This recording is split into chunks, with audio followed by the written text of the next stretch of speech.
Welcome to టీ10. దేశమంతా రాజ్యాంగ దినోత్సవాన్ని ఘనంగా జరుపుకుంది. భారత రాజ్యాంగ ఔన్నత్యాన్ని రాష్ట్రపతి, ప్రధాని మొదలు భారతావని యావత్తు గుర్తు చేసుకుని గర్వంతో పులకించిపోయింది. రాజ్యాంగం దృష్టిలో ప్రజలంతా సమానులే. కానీ నేడు దేశంలో జరుగుతున్నదేమిటి? మతోన్మాదం జడలు విప్పి మైనారిటీలను అభద్రతా భావంలోకి నెట్టివేస్తోంది.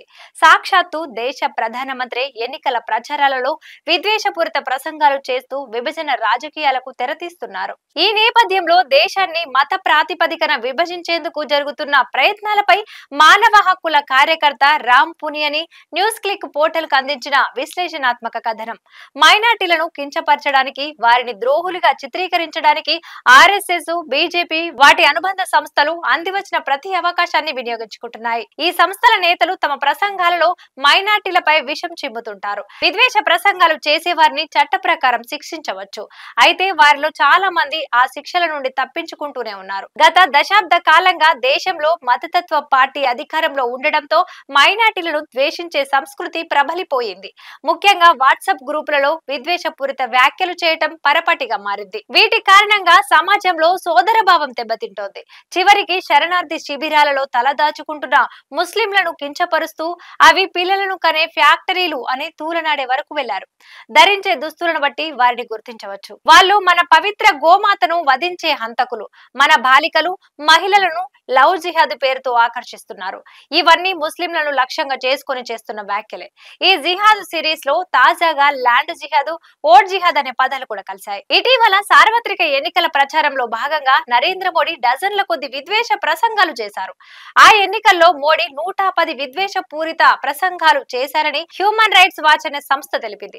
రాజకీయ ప్రత్యర్థులను అణచివేయటానికి మోడీ ఇలాంటి వ్యాఖ్యలు చేశారని, తప్పుడు సమాచారాన్ని వ్యాప్తి చేయడం ద్వారా మెజారిటీ హిందూ సమాజంలో భయాందోళనలు రేకెత్తించారని ఆ సంస్థ తన నివేదికలో చెప్పింది. అలాగే ముస్లింలకు రిజర్వేషన్లు కల్పించడాన్ని మోడీ ప్రస్తావిస్తూ అవి కాంగ్రెస్ పార్టీ బుజ్జగింపు హామీలు అని ఎద్దేవా చేశారు. భారత్ ను ఇస్లామీకరణ చేసేందుకు, దేశాన్ని విభజన దిశగా నడిపేందుకు జరుగుతున్న నీచ ప్రయత్నాలలో ఇది ఓ భాగం. యూపీఏ ప్రభుత్వం అధికారంలోకి వచ్చినప్పుడు ఆ సమయంలో కూడా కొన్ని ప్రయత్నాలు చేసింది. దీనిపై బీజేపీ పెద్ద ఎత్తున ఆందోళన నిర్వహించింది.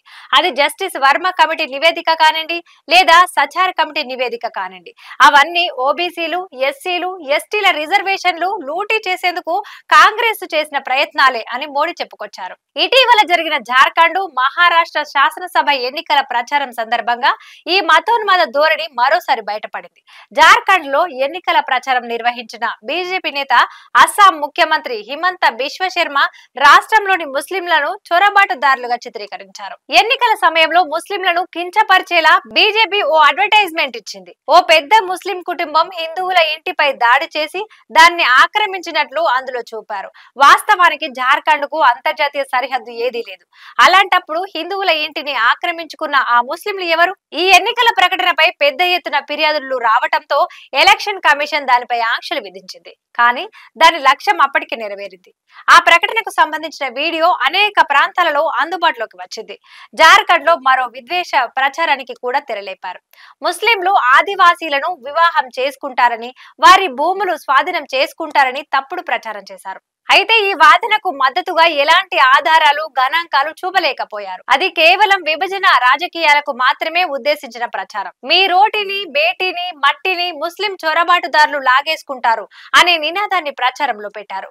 ఈ ప్రకటన వచ్చింది వేరెవరు నుండో కాదు, సాక్షాత్తు ఈ దేశ ప్రధాని మోడీ నుండే. బీజేపీకే చెందిన మహారాష్ట్ర మాజీ ముఖ్యమంత్రి దేవేంద్ర ఫడ్నవీస్ ల్యాండ్ జిహాద్, ఓట్ జిహాద్ పైన దృష్టి సారించడంతో సరిపెట్టుకోకుండా కాంగ్రెస్ నేత రాహుల్ గాంధీ భారత్ జోడో యాత్రలో అర్బన్ నక్సల్స్, ఆల్ట్రా లెఫ్ట్ భాగస్వాములయ్యాయని నిందించారు. ఈ దుష్ప్రచార ప్రభావం హిందూ సమీకరణ విషయంలో కాకుండా దాని ద్వారా ఓటింగ్ సర్లేలో కూడా కనిపిస్తోంది.